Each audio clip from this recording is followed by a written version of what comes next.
This is Physics 2212, Lab 4, Faraday's Law. The purpose of this lab was to collect data of a magnet's path through an aluminum tube for the observation and application of Faraday's Law. A bar magnet was dropped inside a tube of aluminum foil. The time taken for the magnet to fall was observed for calculations to be made. A preview of the results of this experiment were that the experimental time for the magnet to fall through the tube was 1.16 seconds, while the computational time, modeled by the GlowScript code, was 0.698 seconds. Here are some fundamental physics concepts for this lab. The first is Faraday's law, which will be used to calculate the induced current in the aluminum tube from the magnet. Next is the Biot-Savart law, which is used to determine the magnetic field of the bar magnet. Newton's second and third laws are used to calculate the gravitational and magnetic force on the magnet. The magnetic force of a loop is used to determine the magnetic force by the aluminum tube acting on the magnet. Lastly, the time derivative of magnetic flux of a dipole is used in conjunction with Faraday's law to find the induced current in the tube. The bar magnet models a magnetic dipole. The aluminum foil tube models a tube through which the magnet fell. Some assumptions for this lab were that air resistance is negligible on the magnet, and the only forces acting on the magnet during its fall are gravity and the magnetic force from the aluminum tube. The system is the aluminum tube, the magnet, and the Earth. The surroundings are everything else.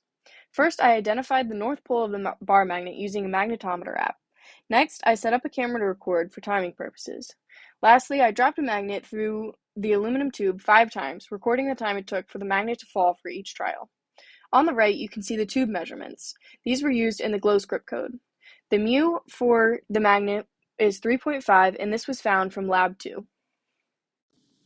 Here's the time it took for the magnet to fall for each trial, as well as the average time it took the magnet to fall, 1.16 seconds. We can't use a Ferris tube because it contains magnetic properties. This would thus have its own magnetic fields that would interfere with the falling bar magnet. The magnet falls through the aluminum tube slower than it would in free space with no tube because there is an upward magnetic force acting on it. This is due to the induced current in the tube. Here's the GlowScript code in which a model is created to animate the motion of the magnet falling through the tube. This model also creates a graph of the magnet's velocity as a function of time. First, the physical constants are defined and the graph is initialized. Next, the objects representing the tube and magnet are created. Next, the function dipole B is defined to return the magnetic field of the magnet. Similarly, the function calculate d flux dt analytic is defined to return the time derivative of the flux in the tube created by the bar magnet.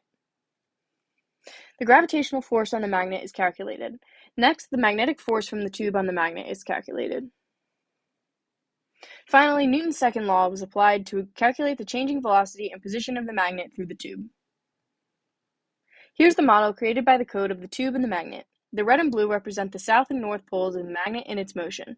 The intensity of the colors indicates the magnitude of the current flowing through each ring of the tube.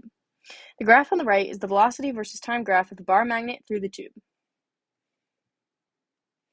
The red represents counterclockwise current and the blue represents clockwise current. This is known by using and applying Lenz's law. If the magnet was flipped around, not much would change. However, the current would flip, so the blue and red would flip in the diagram.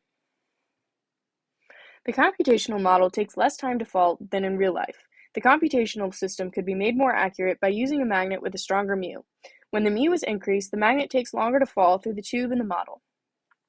The shape of the graph tells us that at the beginning, the force on the magnet is just gravitational. Then the magnetic and gravitational forces balance out to bring the magnet to a more constant velocity where the graph is more straight. There are no model discrepancies since the model used directly represents a magnet falling through a conductive tube. Some sources of error include human error from timing and an incorrect mu value from Lab 3. If the resistivity of the conductor were reduced as close as possible to 0, the induced current in the tube would be much greater due to Ohm's law, which would create a greater magnetic force on the magnet. This would oppose the gravitational force and slow the magnet down even more. If holes or slots were cut into the tube, the induced current in the tube would be lower in magnitude, as the holes would disrupt the current. The magnet would then fall faster through the tube as the magnetic force by the tube would be less than it is now.